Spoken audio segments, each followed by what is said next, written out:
Okay, so this is going to be majority of the stuff that you're going to need right here to do this job. So make sure you get a good respirator, glasses, brake clean, and or some like reducer or wax and grease remover. This is an old can, but some epoxy primer. There's a couple different types. There's ones you can paint with a gun and you have to mix, and then there's this one here. This is still 2K epoxy, but you don't have to like punch anything, and this lasts a little bit longer storage wise. Wire brush attached to a grinder. You want something thick like coveralls or something for this, because these wires will get thrown at you when they break off, and they do hurt, especially if you're wearing shorts or something. Die grinder with some Scotch-Brite discs or some like sanding discs. I'm running on the sanding ones right now, but some hammers in case there's some dents in the floor pan that shouldn't be there, just to massage that out. If you run into a really bad spot, you have to cut some stuff out. A little cut off wheel, or again, a grinder with a cutting disc. This is a little belt sander for, I know they make these also, I believe, electric too. I use air because I got a big old compressor over there. You will want some air, like some sort of compressor, just to blow away any of the dust when you're from grinding and whatnot and cleaning up the floors. This is one of the more important things right here. This is like a rust killer. I have this I have a designated spray bottle. It's just sitting actually right over there for this.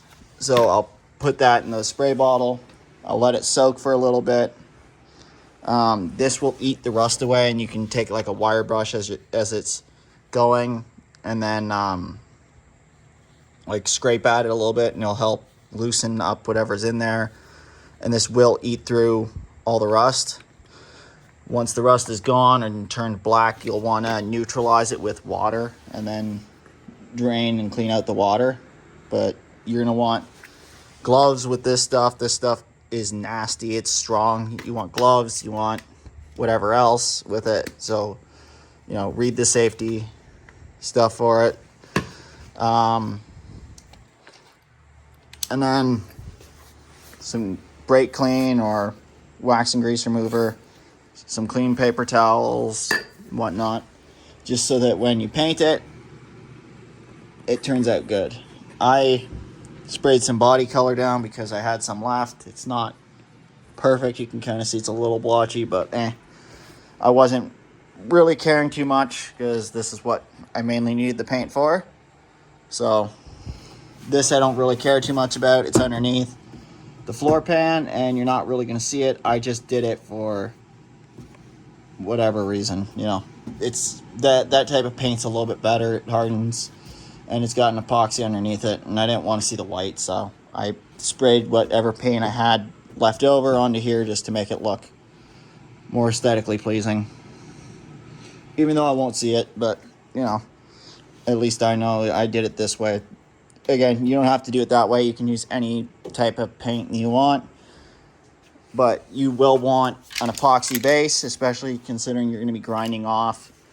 You're going to be grinding off the galvanized coating that will be on top of the steel from the factory. That is pretty much a must. You want to put epoxy down. I also recommend, while you're at it, depending on the car and the manufacturer and how old it is, you may be able to online get a grommet kit for the car. And while you're here, however many grommets there are, replace them. Just, you're here, do it. They're not usually typically that expensive. I did it. I have a bunch of them up here to go in the car. But yeah, highly recommend replacing the grommets while you're at it. Concentrate mostly where you're seeing all the rust build up. I recommend cleaning everything first, because there can be some grease and other stuff that can be masking as rust, but it's not. So I highly recommend first cleaning all this out. You can see it's dirty, it's greasy, you can see all the stuff on my hands. This side I haven't touched, that side is properly done, but clean this all up. There's a bunch of grease, dirt, and whatnot in here.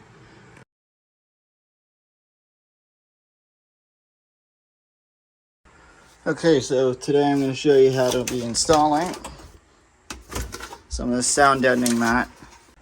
Okay, so you're not going to need too much to do this job. What you will need is something like this, a sheet metal shear, or some tin snips, or scissors, depending on how thick the stuff is that you're going to be working with. I went with a little bit of a thinner one, just a little easier to work with. And I'm trying not to add too much weight to the car, so I decided to go on the lighter side and not put as much in. But it's pretty simple, so you're going to just find wherever your holes are. You're going to cut out around where the holes go. On here, you're going to map it out, and you'll trim, depending on how much you're going to do, you'll trim away the excess on either side.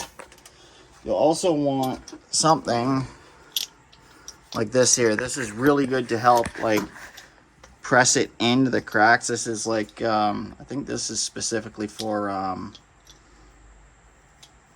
what the hell is this for? This is wallpaper, I think. This is for wallpaper. And yeah, let's get this installed. So we'll just want to mark out where the hole is. There's a couple ways you can do that. You can just roughly set it in place, eyeball where you're going to see it's going to be, and then go in, knot something out, and then do that. Or you can set it down like that, then go underneath with like a Sharpie up through the hole. Depending if it's like this, you could kind of get something through there and like score or mark where it is depending on the hole. Stuff like the drain plugs, you're fine to just go straight over, fold over them. This stuff will be pretty easy to put down. Just kind of find how you want it to sit. Just make your ride in the car a lot nicer. And yeah, overall, just make your experience while you're driving it better. A lot of people get rid of some sound deadening with NHRA and putting cages and whatnot, but this is a street car, and that's no matter if I take it to the track or whatever else. This is a street car. It always will be a street car. I don't plan to ever like turn this into a full drag car, so the slight added weight isn't going to make that much of a difference.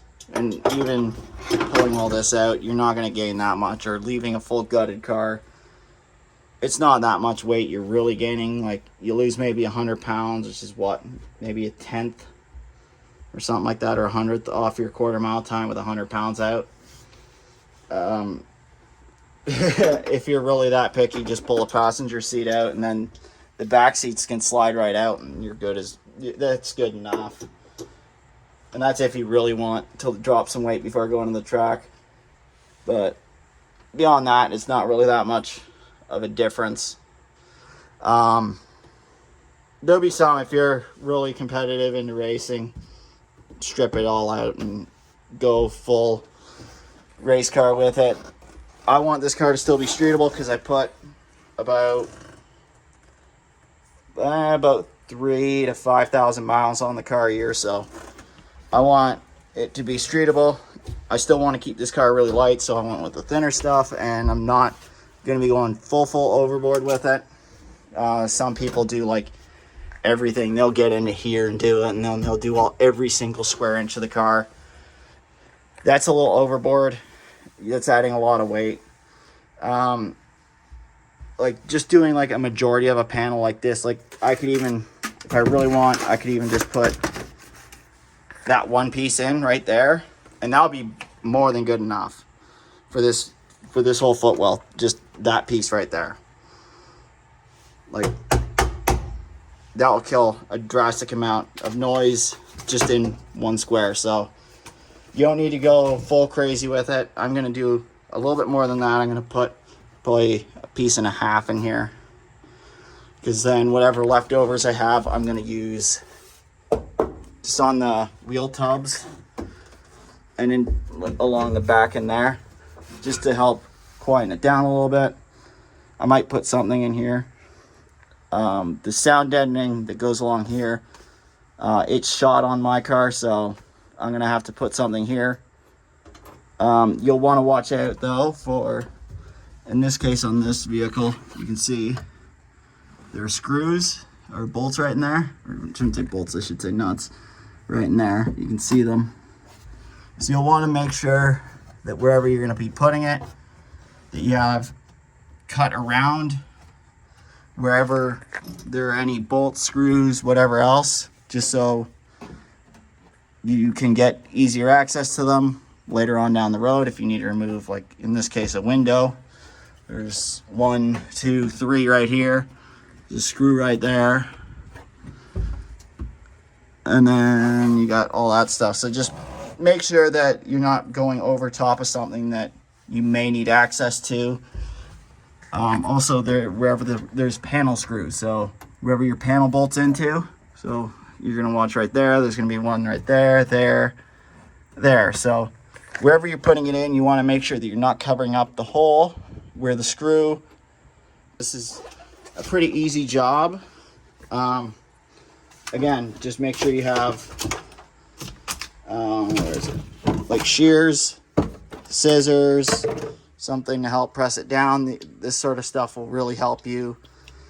Make sure it adheres good to it and it sticks well, and to help kill as much sound as possible, or as much noise as possible with it. So yeah, again, the one I'm using currently, this is the Summit Racing one. There's a bunch. There's Dynamat, there's Boom Mat. Jegs has their own line, which is similar to the Summit one, which they probably get from another manufacturer, maybe even Dynamat or even Boom Mat. Who knows where they get it from. There's a bunch of these manufacturers that do this stuff. Yeah. So my recommendation, just cover up the major areas that you're seeing like nothing on, like stuff even like this. This package tray's got nothing, and this thing echoes it's like a drum when you hit it. So with the resonance from the trunk doesn't have much in this car, so just making sure that you get good coverage of the sound deadener all throughout the vehicle is going to make a huge difference just in drivability. Like noise inside the car, it's going to make it a lot nicer to be around, and that's the whole goal, really. Just make the car a little bit nicer. That's about it.